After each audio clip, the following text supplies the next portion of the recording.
皆さんご無沙汰してます。機動戦士ガンダムの時間です。えっと前回は去年の10月ということで約半年ぶりの更新になります。皆さんにちょっと忘れられているかもしれないんですけども、これからどんどん更新していきますので注目していてください。よろしくお願いします。前回は外部の大まかなフレームのところを作ったんですけども、今回は上部とサイド部分の装甲を作っていきます。やっぱり半年も空いてしまったので、今回は図面としっかりとにらめっこしました。それとですね、やっぱり作っていた過程と、感覚もそうなんですけども、あとメンタルの部分でなかなかやっぱ半年は空けて過ぎてしまったなっていう感じがします。ベニヤ板に原寸図はもう書いてあるもんで、そこから読み取って、一つ一つパーツを作っていけばいいんですけども、今一度、紙にも一度詳しい図面を書きました。ここから読み取ってしっかりと作っていきます。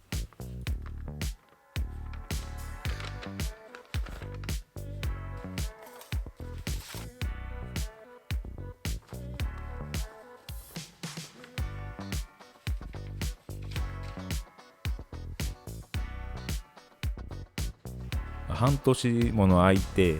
再スタートをようやくできたんですけども、本当に再スタートするにあたって腰が重たい本当に大変でした。これまでにシャーザクのマグネットだったり、ハロのミラーだったり、作ったんですけども、これは完全にこのガンダムから逃げてました。作り出すと楽しくて、すぐに昔の感覚に戻って、スイスイ、できたんですけども、自分が作りたくて作って、それが楽しくて、していたんですけども、何かやらされてるじゃないんですけども、使命感みたいなのがちょっと芽生えたというか、そういうところで何か気持ち的に気軽にできないというか、なんていうんですかね、この感覚。本当に腰が重くて、なかなかスタート地点に進むことができなかったです。ちょっといろいろありまして、この YouTube のモットーである自分が楽しむっていう楽しむってことができずに、なもんで進むことができなかったんだと思います。いやいややってても、いいものはできないですし、そういうのってすごい、周りの方や見てくれる方にも伝わっちゃってね、そんなもん見てても楽しいもんじゃないんでね、やっぱり半年かかっちゃったんですが、ちょっとこれから少しずつ頑張っていきたいと思います。でも悪いことばっかりじゃなかったんです。この大阪の出張でですね、大阪の街に入り浸ってたんですけども、大阪の方といろいろ友達になったり、知り合う方とか結構たくさんできて、その中でも本当に僕のことを知ってるっていうことが何回かあって、何人ともお会いして、本当にもうこれってすごいことやなと思って、なんならちょっと韓国にもちょっと行ってたんですけども、韓国でも僕のこと知っとるっていう方に見えて、いや本当にちょっとびっくりしましたね。これがちょっとプレッシャーと捉えずに、ちょっといい意味でもういろんな人を巻き込んで、みんなで楽しめたらなって、なんかそういう感じです。うまく言葉にできないんですけども、今これでみんながガンダムの人って言ってくれるんで、本当にでもこれしかなくてですね、もうなんか大げさかもしれないですけど、生きる糧みたいな感じになっちゃって、でも本当に楽しんでやっていけたらなと思います。余談が過ぎましたね、すいません。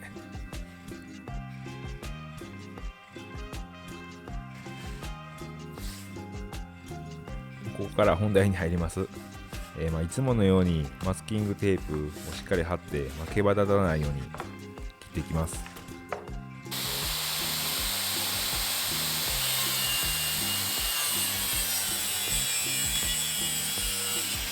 直角で切るときは、僕が作った丸ノコ定規をこの炭の上に置いてやるとそこの通りに切れるんですけども、丸のこの刃を傾けてしまうと、定規まで切ってしまうもんで、なかなかこう合わせるのが難しくなります。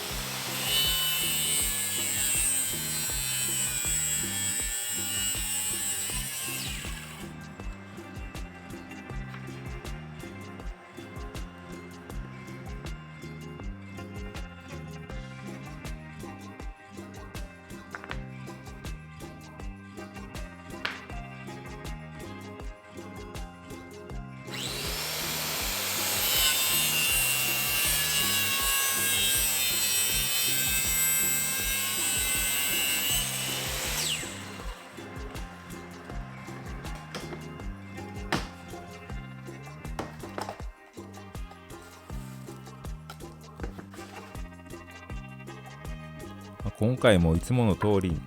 こう合板の目も、合わせれるとこは合わせていく、こういう作業がずっと続いていきます。ここはなんでこういう角度をつけているかと言いますと、ここに翼が折れ曲がってくるんですよ。収納させるスペースになるんですね。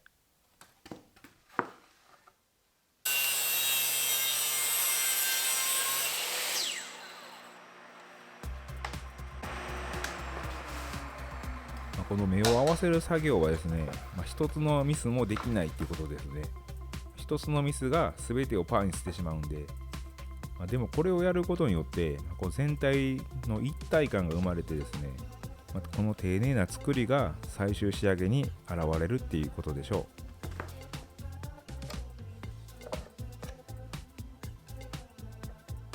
う。この後半は 12mm、1センチ2ミリなんですけども、この厚みさえも邪魔になってしまうといいますか、この合板の裏を書き込むっていう作業が大量にこれから出てきます。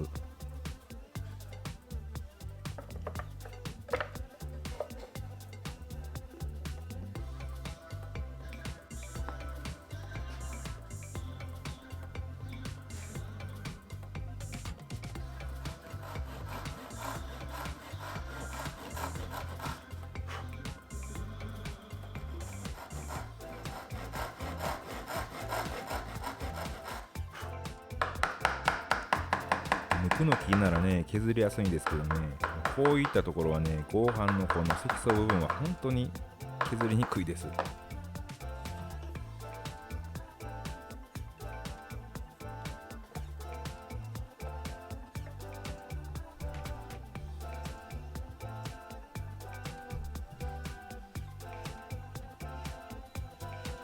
書き込んだ分下がったので、表面の段差がなくなりました。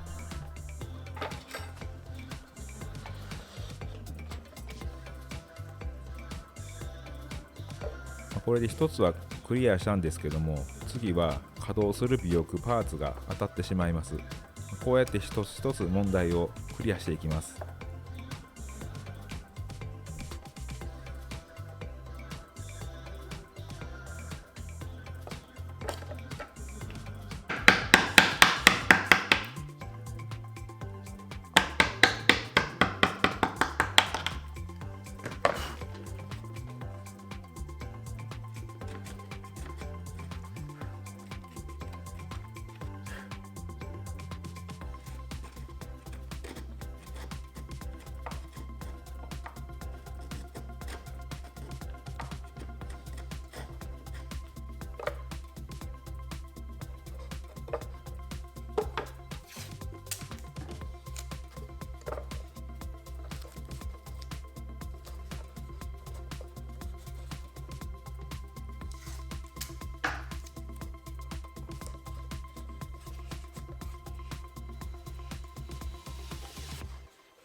これで問題なく稼働します。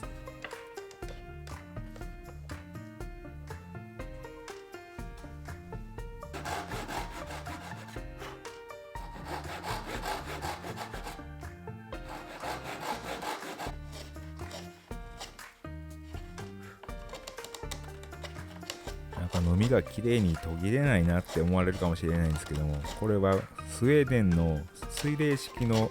研ぎ器を使っちゃって研いでます。本当にね、この研ぎ器がすっげえ切れるんですよ。めっちゃ楽ですし、もう手であんまり研がなくなっちゃいましたね。ダメなんですけどね。これで左右一つのパーツがやっと終わりました。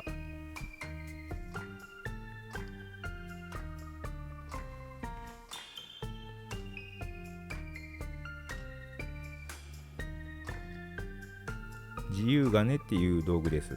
これで角度を光って切る材料に当てればその角度がピタッと合うっていうことです。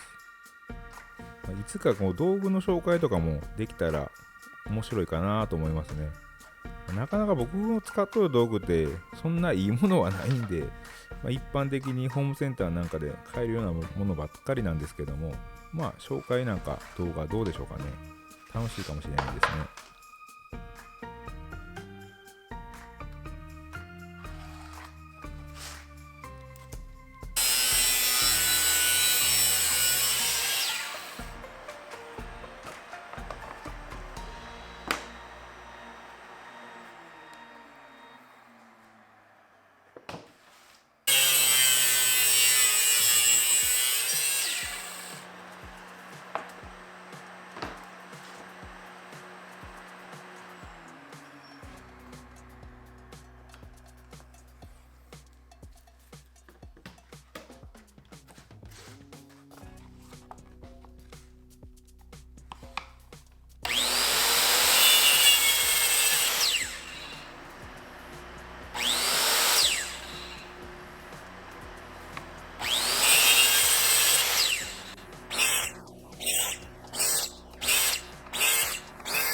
後半の裏の細工が続きます。こういうところってなかなか寸法を出せなくて、そこの場に置いて、当たっとるなと思ったらそこを削るみたいな、それの連続です。この両面テープはマスキングテープ、ボンドに続く3番目によく使う消耗品ですね。小さくて手で固定できないものや、クランプで挟めないものは、こうやって両面テープで固定するのはすごい便利ですね。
干渉するところばかりでですね、なかなか進まないんですね。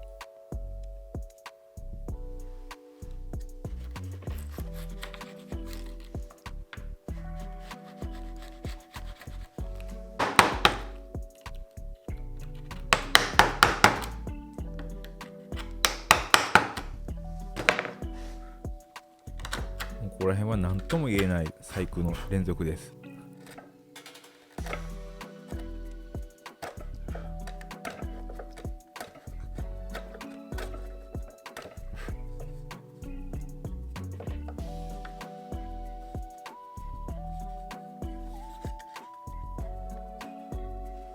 綺麗に収まりました。よかった。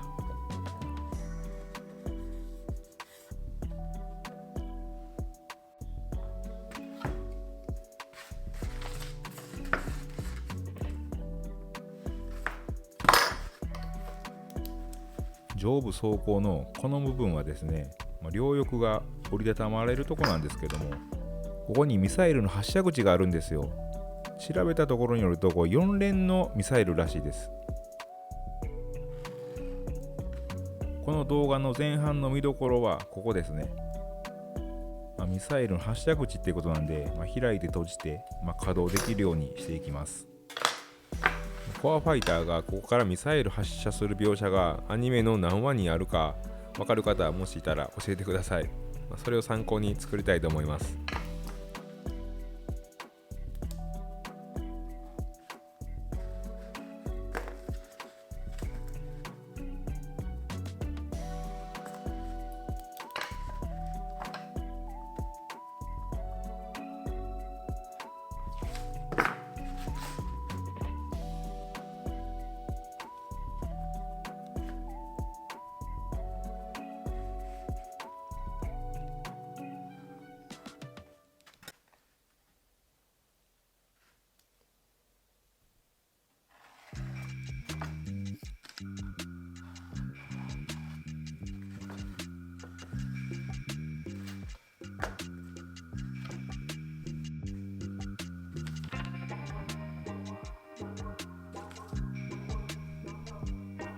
これで一応隅を描けました。発射口、ミサイル発射口を切り取るんですけども、これをこのまま使いたいなと思うんで、そこだけ綺麗に切り取れるかっていうところが問題ですね。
これはマルチツールっていう道具なんですけども、僕結構デビューが遅くて、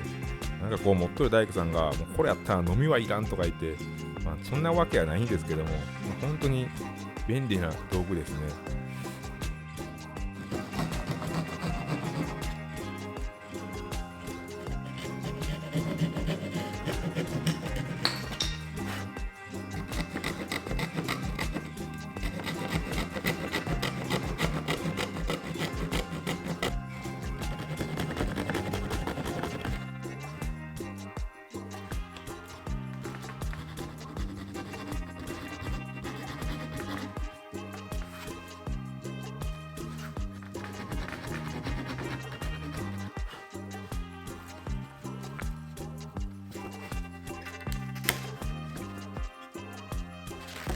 綺麗に切り取れたんで、これを蓋にして使っていきます。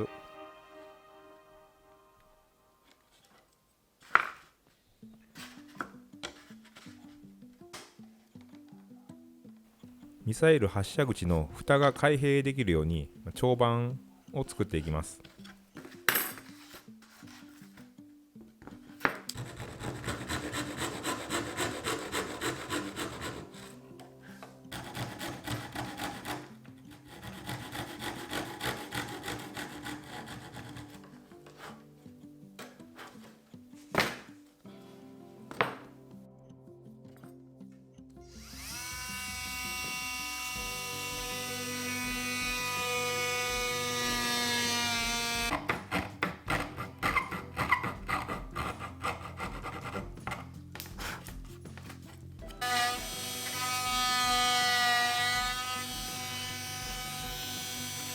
この長板の軸になるピンが入る道を作っていきます。掘りすぎて貫通させないように慎重にやりました。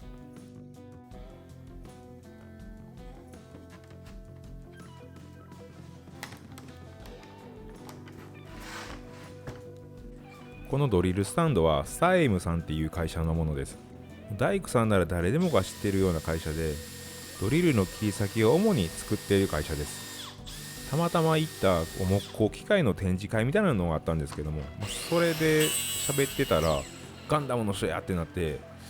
でなんかカタログいただいて、それで次これ狙ってるんですって言ったら送りますなんて言ってくれて、本当にもう初めて提供してもらった道具ですね。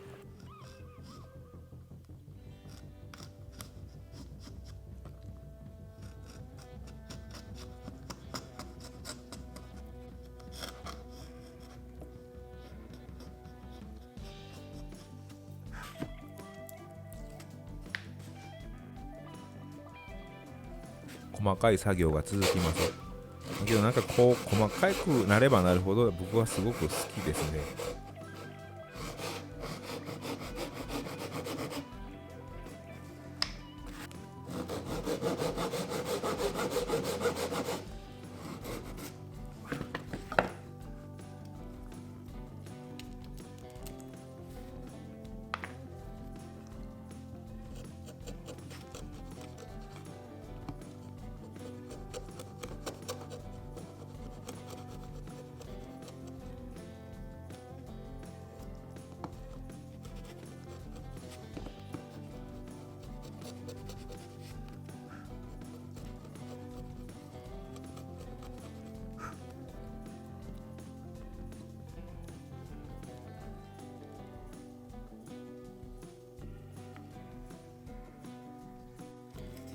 蓋も加工していきます。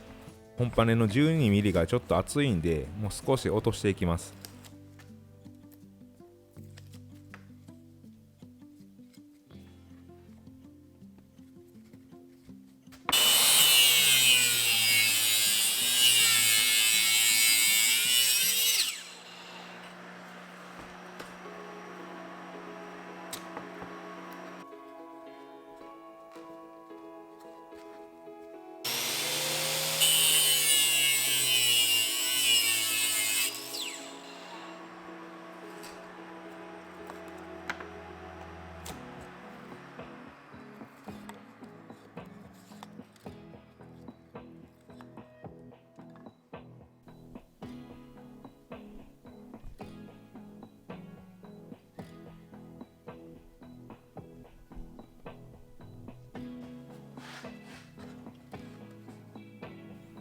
長板の本体部分が、干渉する部分があるので、そこを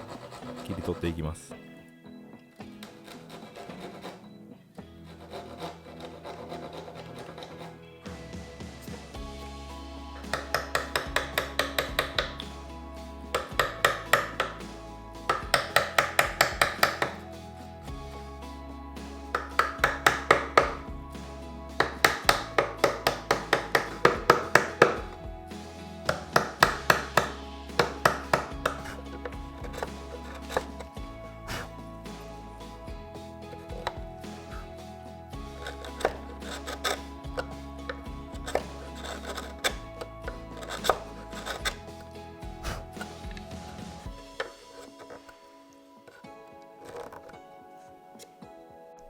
あと一つパーツを作って、前半戦のパーツ作りはこれでおしまいです。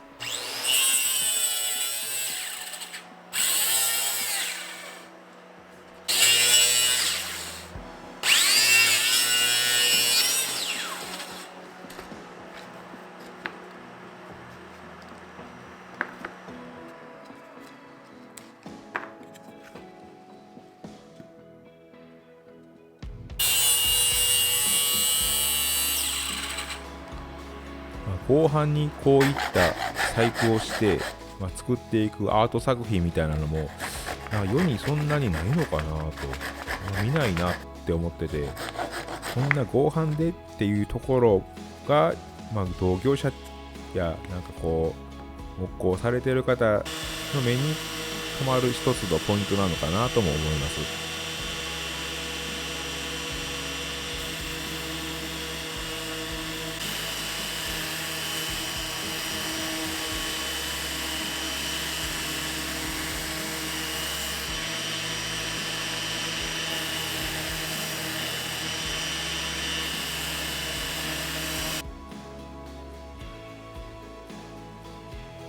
長板のピンですね、これを使っていきます。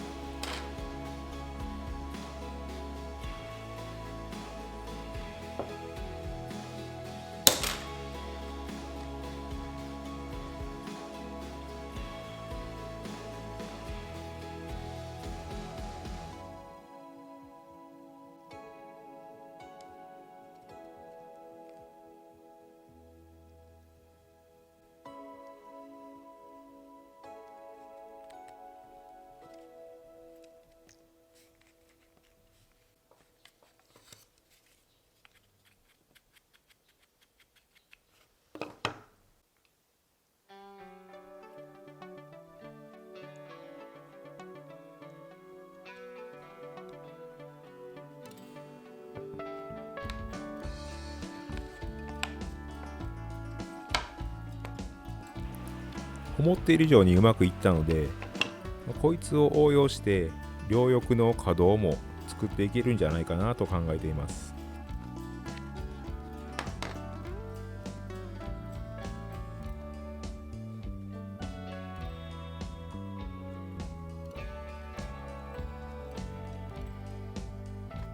できました。切り取っているんで木目も揃ってていい感じですね。全パーツを取り付けて前半戦は終了です。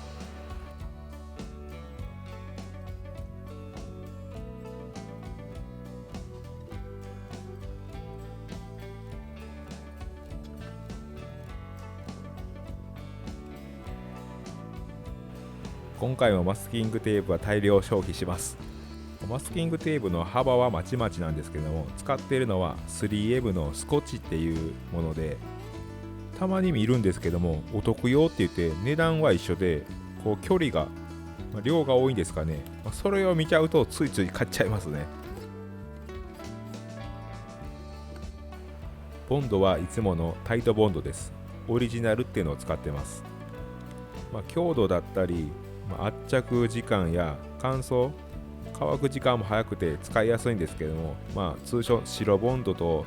2、3倍ぐらいの値段がするんで、それだけがネックですね。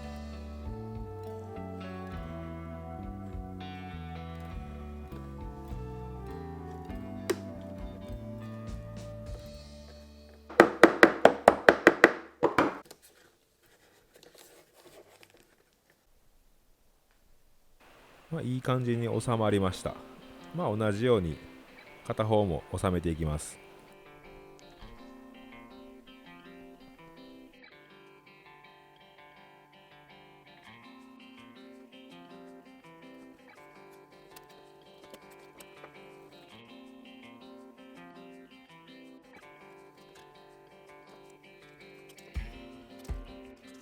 この両翼の収納のために、一段こうくぼましてあるんですけども、そのためだけですごい手間がかかっているのがお分かりいただけたでしょうか。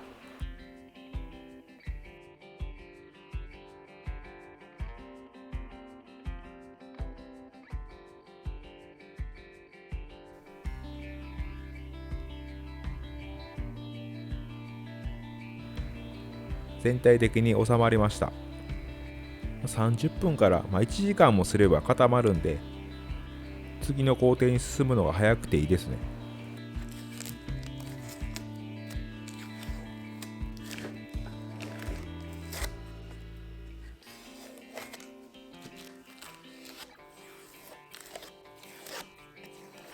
このマスキングテープ剥がし時間はすごい気持ちいい時間なんですけども、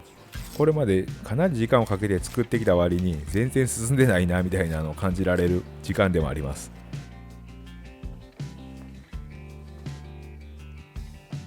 前半戦これにて終了です。このね、外装部分、上部の外装部分が出来上がっただけでね、一気に何か引き締まりましたね。完全にこれでコアファイター感が出てきました。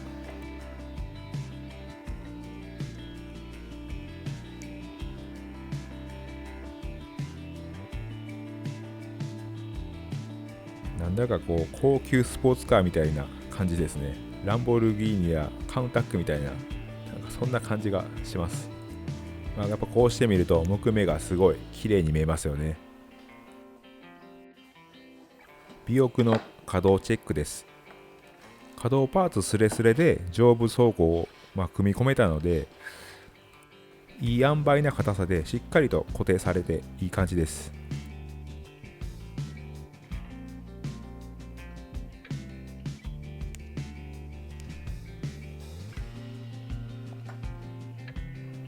ミサイル発射口の開口もいい感じです。この部分がちょうどガンダムの腰部分ぐらいになるのかな。多分そうやと思うんですけども、作ってて思ってたんですけども、ここを敵に狙い撃ちされたら大爆発を起こすなみたいな、全部ミサイル撃ち終わってからガンダムと合体すればいいんですけど、初めから合体している時はどうしてるんかなと、ガンダムの弱点なのかなと思います。ともあれこれで完成です。後半に続きます。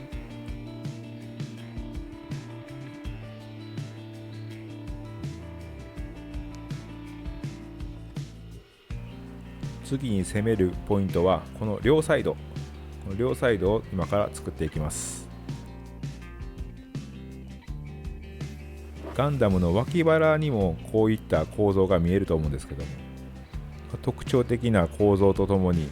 作るとなると厄介な部分かなと思います。今一度紙に詳細図を書いてみました。言葉ではうまく説明ができないんですけども、こう2方向から見てもお互い転んでるといいますか、角度がついてる、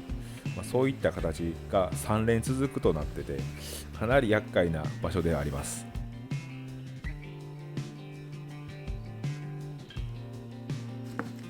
出来上がると特徴的な形にはなると思うんですけども、作業自体は地味です。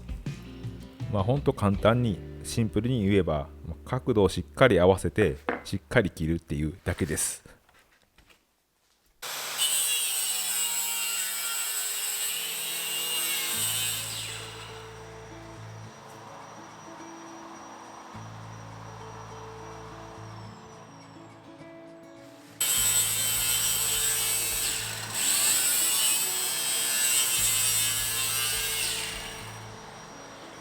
今回もこいつら3連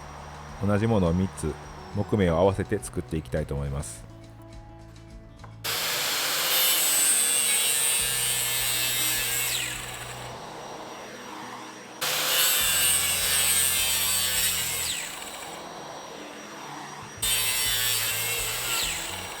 この木の木目を合わせるっていう作業はずっとやってきて、見てくれている方もずっと気づいてくれているとは思うんですけども、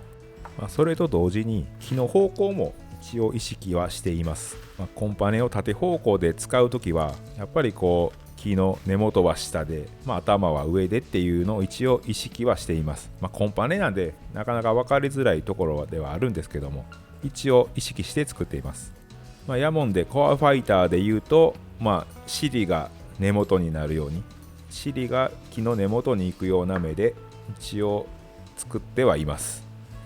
どこまで伝わってどこまでこう感じ取れるのかは分かんないんですけども、一応意識だけはして作っています。原寸図からしっかり読み取ってコンパネに墨をしていきます。同じものが連続で並ぶっていうのはやっぱりこう遠くから見ても近くから見ても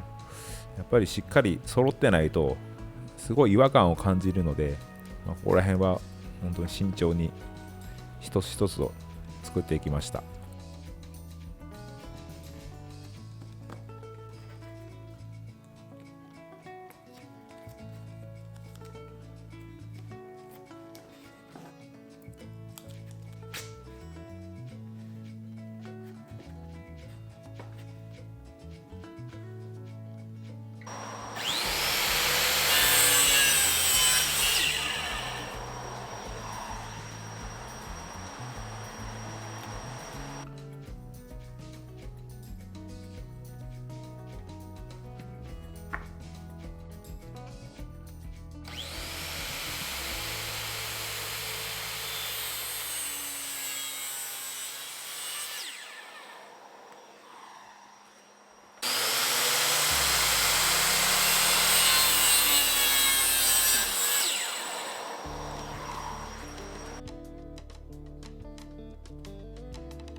丸ノコの歯をもう変える時期なんですけども、未だに変えられずにいますね。新しい丸ノコの歯を変えるか、もういっそのこと丸ノコ自体全部新調しちゃうか、悩んでます。僕の丸ノコちょっとサイズが、一般的なものよりワンサイズちっちゃくてですね、この歯を買うやったらもう本体まるっと変えた方がなんて思いながらできずにいます。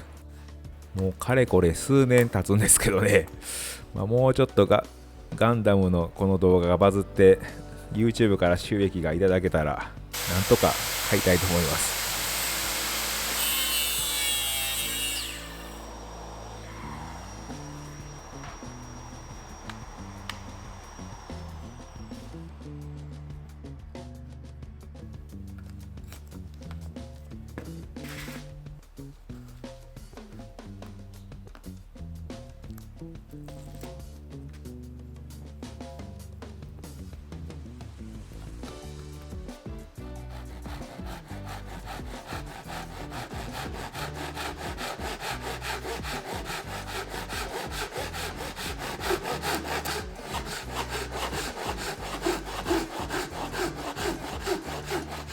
僕がいつも使っているこの手のこはレザーソーっていう手のこで、合板なんかを切ったりするのに適している目の細かいものです。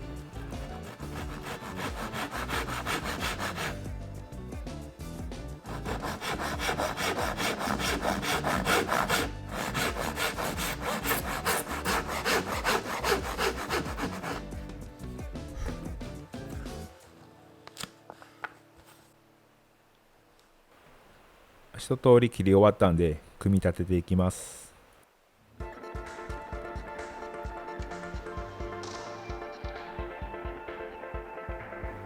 いつもボンドを筆で塗っているんですけども、ボンド専用の筆みたいな何かあったらいいなとは思うんですけども、何か知っている方いたら教えてください。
次に先ほど作ったパーツを連結させるパーツを作っていきます。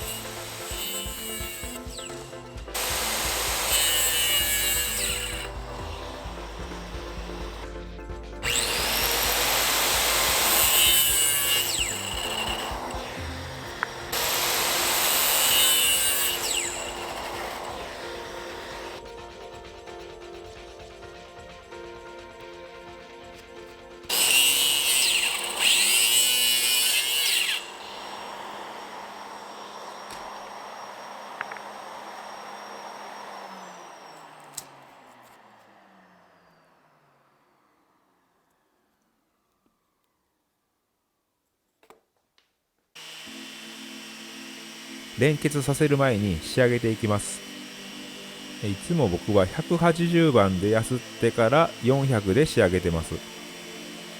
完全に全体が組み上がってから、最終もう少し細かいもので仕上げていこうかなとは思っています。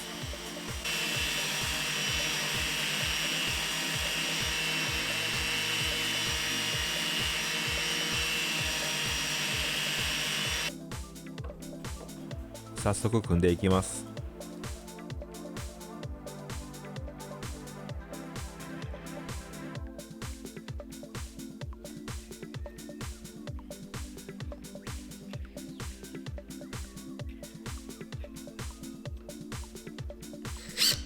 ちょくちょくガンダム制作にも使ってたビスなんですけども、これは段取りビスって言って一番ビットでもある細いビスです。頭細いんですけどね、しっかり効きますしね、すごいこれはいいビスですね。これは間違いないです。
一つ組み上がりました。どうですかね、このサイズ感とこの形。みんなが持っているコアファイターと一度見比べてみてください。どうですかね。あとは残りの側面のパーツを、細かなパーツばかりなんですけども、一つ一つ丁寧に作っていきます。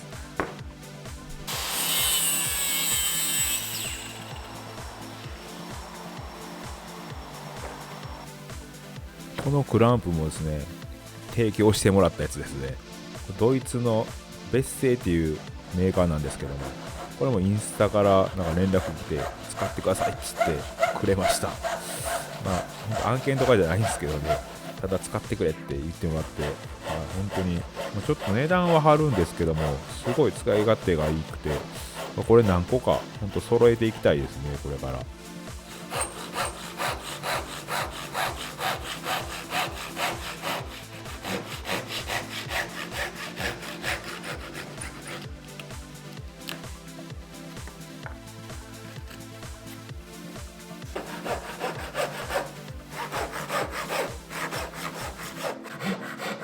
これは後半の必殺一層残しですね。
体どこのパーツを作ってんのを見せられてるのかと思われるかもしれないんですけど、僕もこう一つ一つ説明しにくくてですね、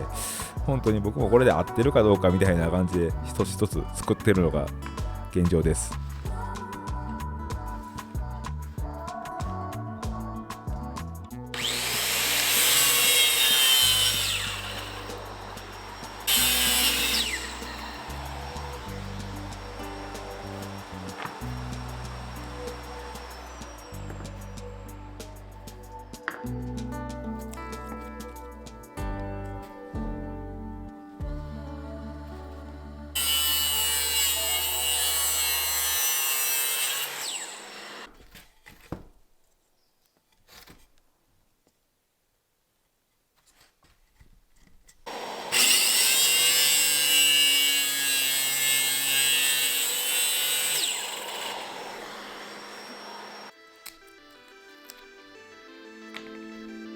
表から見るとただの一つのパーツなんですけども、裏を見るとなんじゃこれっていうことをしてやるようなものが連続して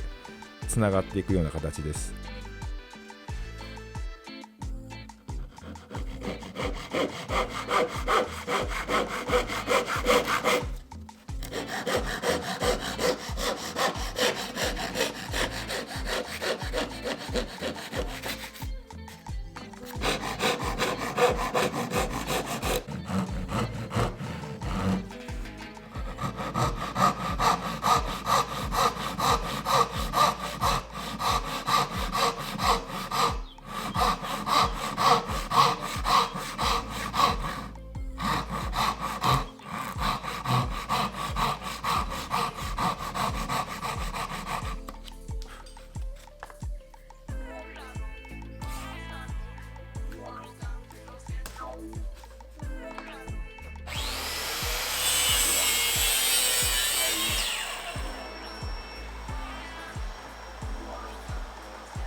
裏では一つ一つパーツを作っては仮止めして、またそれに続くパーツを測って切り出していくっていう作業の連続です。このコアファイター大きいんですけども、やはりパーツは細かいです。12mm の合板がそのまま使えないような厚みになってしまっています。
本当に裏を見ればなんじゃこりゃっていうパーツの連続でした。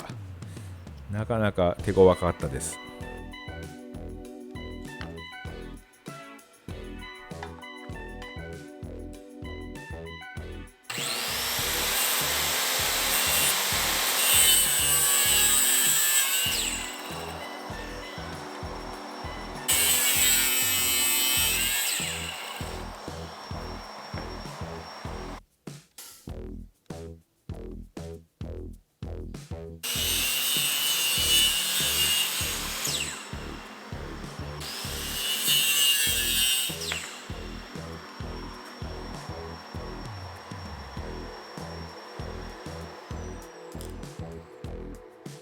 これで今回使うパーツは全て切り終わりました。これを仕上げて組み立てていきます。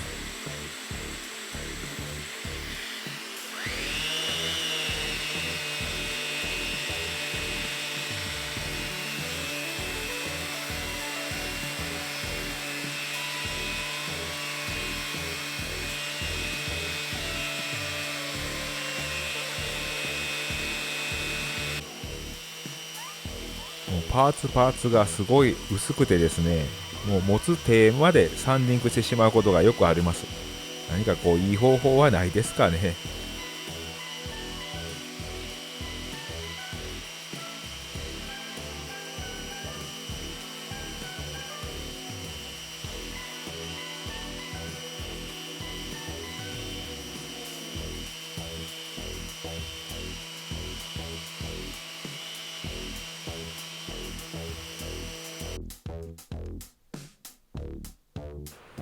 すべてのパーツが揃いました。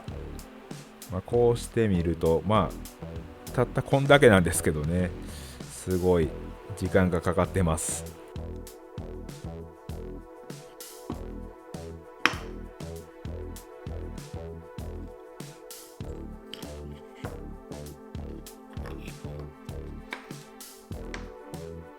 表から見られない裏を見ていただくと、この苦労というか手間がかかっているのが分かっていただけるのかなと思います。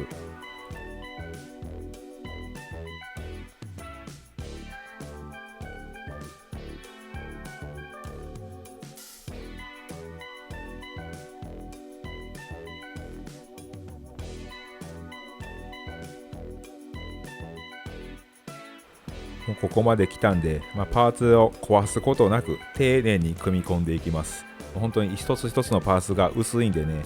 しっかりと慎重にしました。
なんと言いますか、このパーツの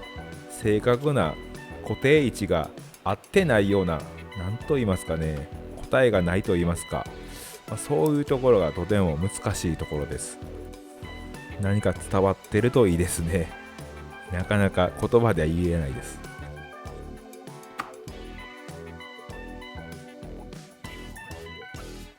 もうこの合板の一層だけ残しているとこなんて簡単にパリっていっちゃうんで、本当に慎重に扱ってます。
こいつで右サイドは終わりです。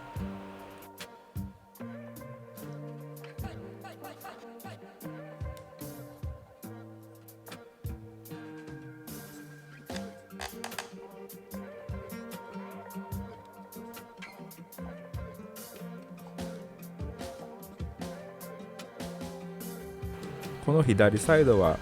少し右サイドと違うような組み方をしてみました。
こういう作業は静まり返った夜に限りますね。今の若者の言葉で言うチルな時間じゃないですかね。これ違うんかな、使い方。そんな感じです。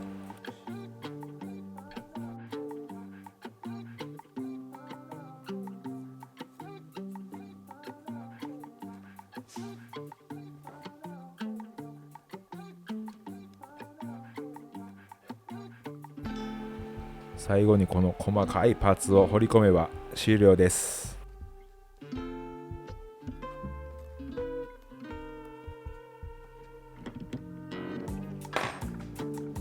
今回のこの作業何時間かかったんですかね。一応カメラの記録としては4時間を超えてました。それを1時間弱にしたんですけども、それでもちょっと長いですかね。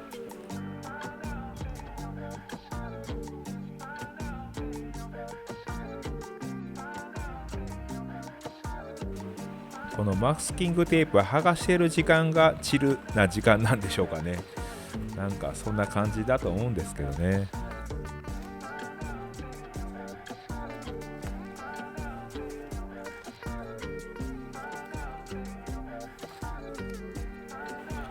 今回の制作はここまでです。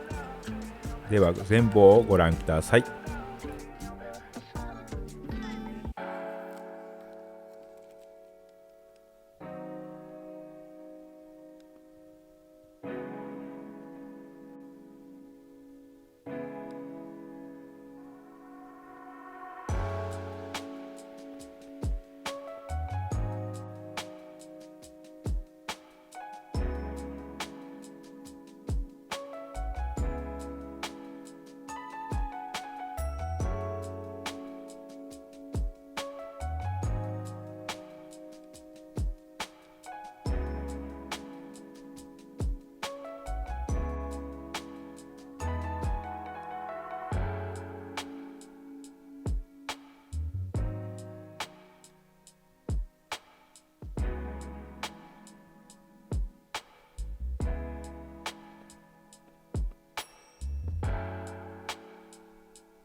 最後までご視聴ありがとうございました。この動画に関する意見や感想、聞きたいこと、質問等あれば気軽にコメントを残してください。